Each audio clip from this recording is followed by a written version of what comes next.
이번 서울편에서는 교육선교와 의료선교로 나눠서 전체적인 일정을 진행하려고 합니다. 19세기 말 대한민국은 서양 종교의 유입이 어려운 시절이었습니다. 그래서 종교의 형태로 들어오지 않고 교육선교와 의료선교의 형태로 기독교가 들어오게 됐습니다. 그래서 이 서울의 기독교 역사를 찾아보면 근대 서구 발전과 교육의 발전에 얼마나 이 기독교가 같이 자리 잡고 있었는지 발견할 수 있는데요. 홀리트립 서울편을 통해서 좀 그런 것들 나누면 좋을 것 같습니다.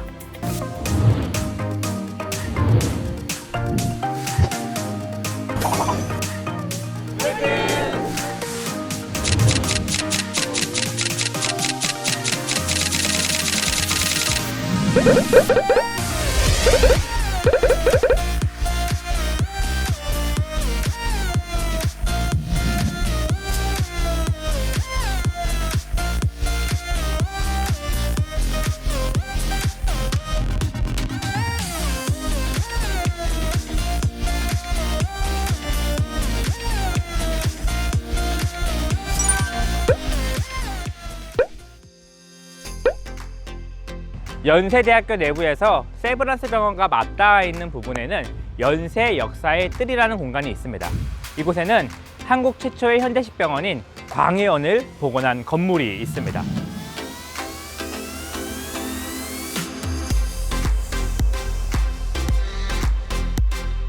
홀트!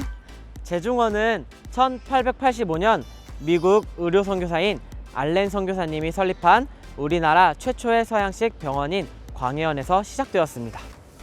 광해원에서 제중원으로 이름을 바꾼 이후 1904년 세브란스 병원으로 명칭을 변경해 오늘에 이르고 있습니다. 서양 의학이 우리나라에 처음 소개된 것은 17세기 무렵이었습니다. 실학자들은 중국을 통해 들어온 서양 의학 관련 책들을 읽고 서양 의학의 존재를 알게 되었고 그를 통해 이를 소개하였습니다. 그러나 본격적인 서양 의학의 수용은 1876년 조선이 개항하면서 비로소 이루어질 수 있었습니다. 개항과 함께 서양 문물의 도입에 대한 필요성이 커지고 있을 무렵인 1884년 12월 최초의 선교 의사로 한국에 온 알렌 선교사님은 갑신정변에서 심하게 부상당한 당시의 실력자 민혁익을 살려내었고 이것을 계기로 서양 의학의 효과는 많은 사람에게 알려졌습니다. 미국 오하이주 데라웨어 출신인 알렌 선교사님은 1883년 마이애미 의과대학을 졸업한 후 1884년 한국의 의료선교사님으로 입국합니다. 주한 미국공사관 소속 의사였던 알렌 선교사님은 갑신정변 때 부상을 당한 민영익을 치료한 것이 계기가 되어 왕실의 의사가 됩니다. 우리나라의 서양 의학을 정착시킨 인물로 고종은 알렌 선교사님의 병원 건립안을 받아들입니다. 마침내 1885년 4월에 최초의 서양식 병원인 이곳 광해원을 설립합니다. 그리고 1886년 3월은 우리나라 최초로 서양의 의학 교육이 시행되었습니다.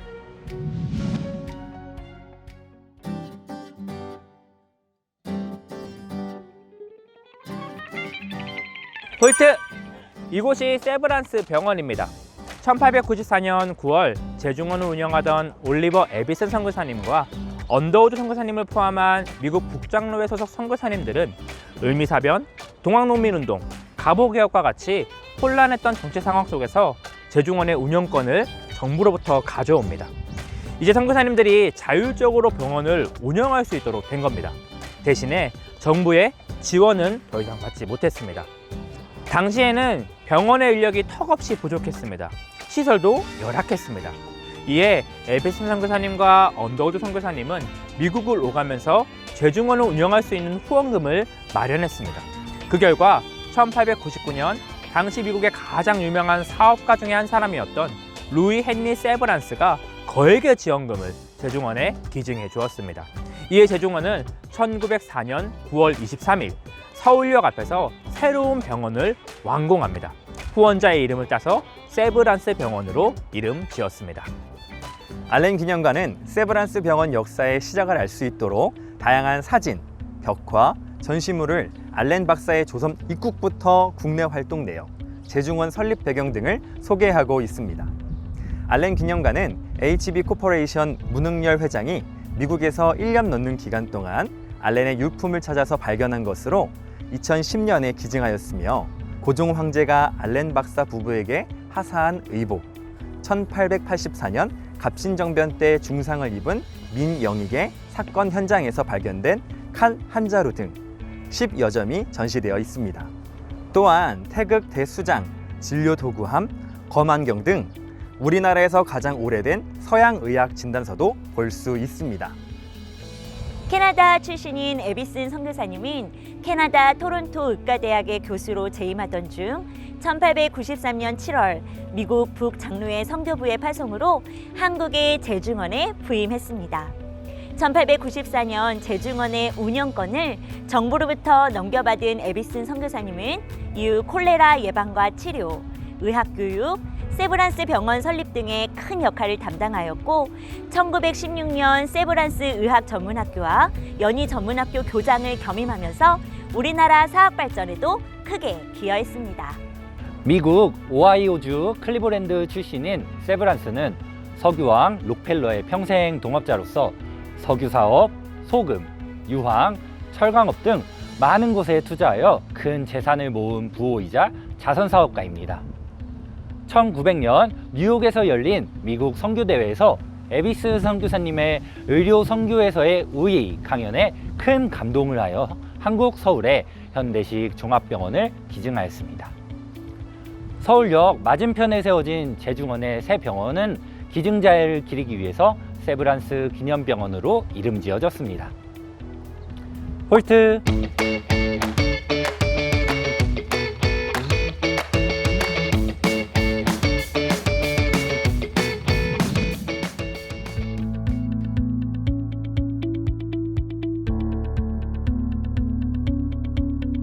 홀트! 아영교회는 감리교 선교사로 파송된 윌리엄 스크랜트 선교사님이 1888년 12월 서대문 밖 애호계 지역에 집 한 채를 마련하고 의료활동을 하면서 시작되었습니다. 스크래턴 선교사님은 1885년 5월 3일 처음 조선 땅을 밟았습니다. 아내와 딸, 어머니 메리 스크랜턴과 함께였습니다. 메리 스크랜턴 선교사님은 교육 선교의 비전을 갖고 있었습니다. 아들 윌리엄은 예일대학과 뉴욕의 콜롬비아 의대를 졸업한 엘리트 의사였습니다. 그러나 그는 안정적인 직업을 포기하고 선교를 위해 미지의 땅을 향했습니다. 처음 조선에 도착해서 재중원에서 한 달 정도 진료를 맡았으나 왕실 고위층 중심의 환자들을 돌보는 사역에 한계를 느꼈습니다. 스크랜턴 선교사님은 정동의 한옥 기와집을 구해 그곳에 최초의 서양식 민간 의료기관을 열었습니다. 돈이 없어 진료받지 못하는 이들에게 무료로 진료를 제공해주고 약을 제공해 주었습니다. 고종 황제는 공로를 인정하여 시병원이라는 이름을 지어줍니다. 그런데 시병원이 있는 정동은 왕궁과 공사관이 있어 고위층과 외국인들이 모여 있었기 때문에 백성들은 접근하기가 어려운 곳이었습니다. 스크랜턴 선교사님은 복음을 전하기 위해서는 사람들을 기다릴 것이 아니라 사람들 사이로 가야 한다고 생각했습니다. 그래서 서대문 애호계 언덕에 새롭게 병원을 열게 된 것입니다. 애호계는 병든 사람을 격리시키거나 죽은 아이들을 묻는 곳이었습니다. 이 병원은 1890년에 폐쇄되었지만 애호계 지역의 선교는 중단되지 않았습니다. 스크랜턴 선교사님의 헌신으로 마침내 기도처 형태의 아현교회가 시작된 것입니다. 2년 뒤 1890년 10월에는 서민이 많고 사람이 밀집해 있는 남대문에, 1892년에는 백정과 가파치와 같은 천민이 모여 살던 동대문에 병원이 세워졌습니다. 스크랜턴 선교사님이 계획한 선하 사마리아인 병원 사업이 시작된 것입니다. 또한 스크랜턴 선교사님은 조선의 아픔이 단지 질병뿐이라고 생각하지 않았습니다. 나라를 빼앗기는 고통 역시 큰 아픔이라고 여겼는데요. 스크랜턴 선교사님이 병원교회로 시작한 남대문 상동교회는 이후 전덕기 목사님을 중심으로 한 애국 청년들이 모여서 강력한 민족운동을 펼쳐나가게 되었습니다. 스크랜턴 선교사님은 담임 목회자로서 활동을 적극적으로 지지해 나갔고 일본이 조선 땅을 빼앗지 못하도록 힘쓰셨습니다.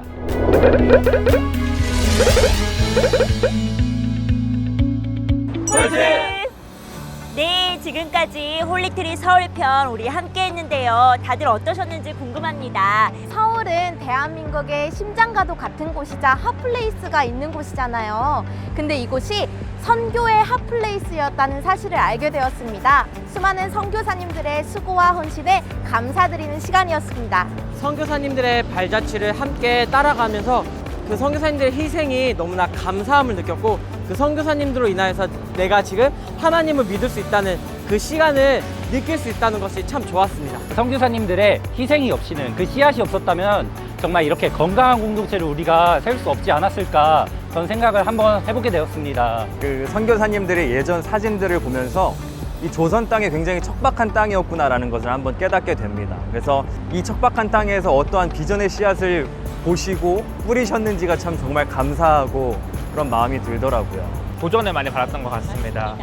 여러분, 다시 만나는 그 시간까지 그럼 안녕! 홀트!